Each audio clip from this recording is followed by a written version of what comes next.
We hope to be able to go back to the markets next year. We do go back to the markets every month, as you know, with the short-term treasury bills.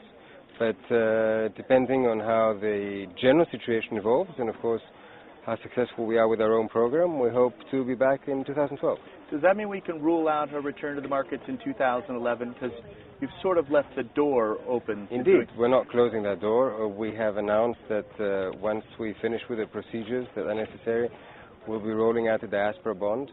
That's a particular type, of course, a particular way of coming out of the market, not the usual way. If situation improves before the end of 2011, we might give it a crack then. But it's all up to the market conditions. What's your sense of what kind of appetite you're getting for that diaspora bond? It's too early to tell, and we're waiting for the full SEC clearance for the U.S. market before we can actually come out and say more specific things about that. What's the budget deficit for 2010 going to settle at? Well, Eurostat will announce this at the end of the month. We're waiting to see what the final figures will be. You know that the recession was actually deeper than what we originally thought when we projected the 9.4% deficit, so we'll be higher than that.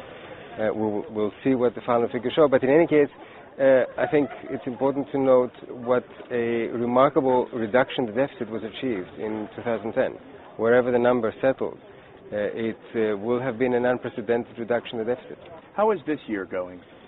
The first 2 months, actually, despite the fact that we've had some lag in revenues, we are ahead of the target in terms of deficit reduction. This is the 50 million euros that you've talked about for the months of January and February. 50 million euros ahead of the reduction of the deficit target. And we believe that the problems with revenues are not going to continue in the rest of the year. They had to do with specificities in the first couple of months. The fact that certain payments were done in January and around December, like the years before. They had to do, of course, with the fact that the last quarter of 2010 was a particularly bad quarter. It was the worst quarter in the recession. I think after that, we've begun the upturn. It's slow, but we're getting there. Isn't it the case that a lot of that 50 million euros that you're talking about, or that you're above target on, is basically because of cuts in public expenditure, and that when it comes to revenue and spending, you're actually not meeting the targets? As I said, we're lagging behind the target in terms of revenues, but last year we were also and above the target in terms of spending. In other words, you're last year we were overspending. also lagging in revenues. In the end of the year, we had a very good result. So we're not worried about reaching the target that we have set. Your real estate program, if we could call it that, your plan to sell government property and raise in the process, whether it's a lease or freehold arrangement, 50 billion euros over the next few years. 5 years. Over the next 5 years. Is that a realistic target? Can you really raise that much? Yeah, it is. It's a 50 billion program over the next 5 years. It's privatizations and real estate development. It's an interim target of 15 billion by 2013. We'll be announcing during the month of April the specific set of all the companies that will be privatized. We've already started, the gas company, for example, the extension of the lease on the Athens airport, the state lottery program. There's other companies behind that, regional airports, regional ports, corporatizing them, bringing in strategic investors. So from the corporate entities alone, we believe we can top 10 billion. And then you have the real estate program. I'm talking about the first 3 years, which will be the rest. And that's a vast program because the holdings of the Greek state of interesting properties that could be developed is very large. But you don't want to sell that land outright. You're talking about leases on the land, We'll right? do a combination. It depends on the type of asset, and depends, of course, if it's buildings, we're talking about outright sales.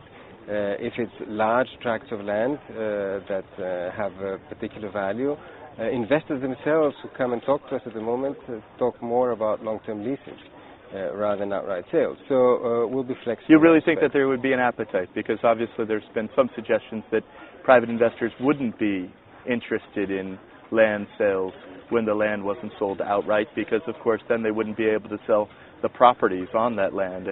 The reforms that we're making will have positive consequence for long-term growth, because everything we're doing around labor market reform, opening up closed professions, opening up sectors of the economy, freeing bureaucracy, a fast-track process for investment, all these increase the growth potential of the country. And your forecast for 2011 is a 3% contraction? That's right. Do you still believe that that's realistic? Yes. I would say there could be a surprise on the upside, but it's very hard to tell at this point. We've had 4 consecutive months in which exports have been growing between 25 and 40%. And this is not one sector driving it, but this is a horizontal. It's across sectors increase in exports, which is very positive. It shows that Greek entrepreneurs are moving to new markets and they're managing to find them, and that's very good, because it changes the productive form of the economy. We're moving to a more export-oriented, investment-led recovery. If there is a shortfall when it comes to reaching your target for the budget deficit for last year, you've indicated that it's going to be higher than you originally thought. What does that mean for the budget of 2011? We're sticking to the targets that we've set. Sticking to the targets. But if you don't reach that budget deficit, if it's above the budget deficit, which you've already said, then that means that there's a shortfall, right? Indeed. What, a billion euros? How much are we talking about? Well, we'll see. It means that we'll have to cover that shortfall. And in a situation where what you control the most as a government, of course, is your expenditures. So most of that shortfall will have to be covered by some restraint in expenditures.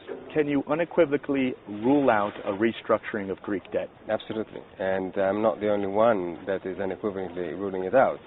The entire EU is doing so, all the EU institutions and all the EU countries. We have said that this is not going to happen. Having gone to the European Union for assistance, do you think it would make sense for Portugal to do the same, if you could put yourself in their shoes? I would never try to put myself in somebody else's shoes. I think Portugal has been very brave to announce a program, a 3-year program of measures to bring its deficit under control, and I sincerely hope that they can bring this through without having to get into a program. Being on the receiving end, going forward, and this is an academic question, what would you recommend to the international community? What has the international community gotten wrong in the way it's helped Greece that it should not repeat in the future? I think we've all learned that speed is of the essence in terms of how you respond to crisis, and we've all learned that you have to be ahead of the market. All too often we've been behind the curve. We've been reacting rather than being proactive. I think that's a general lesson that we all need to keep.